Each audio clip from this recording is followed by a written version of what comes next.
Pour Jabs, je vais vous raconter mon anecdote.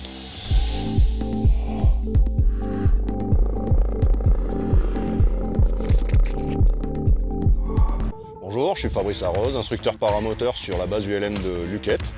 Je pratique le paramoteur depuis plusieurs années. Je suis également donc moniteur fédéral de parapente. Je pratique le parapente depuis 1994 et également donc instructeur drone. Je vole sur une machine qui est fabriquée par McFly, c'est le fabricant du châssis, avec dessus un moteur de chez Vitorazzi, un Monster 185 Factory. Mon aile, c'est une Dudek, c'est une Hadron 3.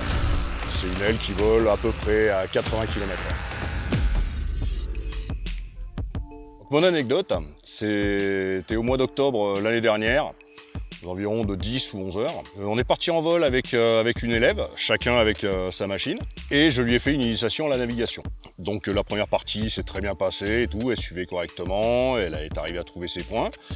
On a fait demi-tour.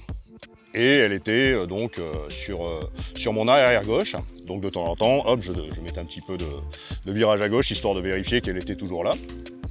Et à un moment, je me suis aperçu donc qu'elle partait dans une autre direction. Donc je l'ai appelée à la radio, et c'est là qu'elle me dit je t'ai perdu de vue, je sais pas où t'es. Donc je lui ai dit écoute, je vais faire des 360 de retardement, je vais tourner sur moi-même. Et forcément, à un moment, vu que les couleurs de l'aile vont changer, ça va te permettre de voir l'aile et de me resituer. Donc c'est ce que j'ai fait. Je la surveillais du regard et je pense que j'avais un petit peu de viscosité mentale. J'ai pas été assez attentif, j'étais trop concentré sur mon élève. Donc je suis repassé dans ma traînée. Et donc là, j'ai fait une fermeture asymétrique et départ en autorotation.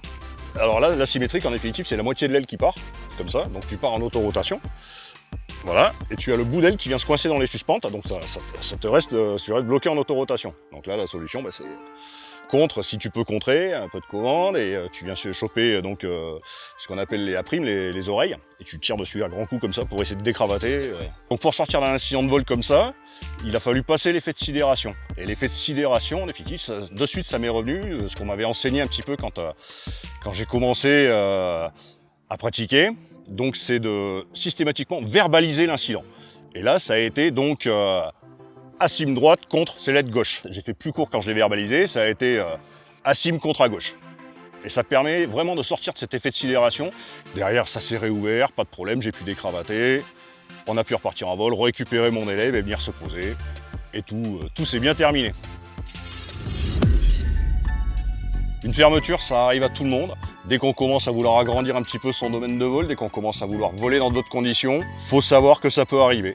Faut pas hésiter à parler, à dire les choses. Ça permet de gagner les quelques secondes, millisecondes plutôt, pour pouvoir sortir de l'incident de vol et sortir sans encombre. N'hésitez pas à le faire, franchement, ça marche. Ouais, toi aussi, tu peux parler, faire de la merde. Là, à gauche. Ce que je peux vous conseiller, c'est d'aller voir un instructeur qui vous aidera à progresser, et derrière, ça vous permettra de vraiment prendre plaisir dans le vol et voler en sécurité.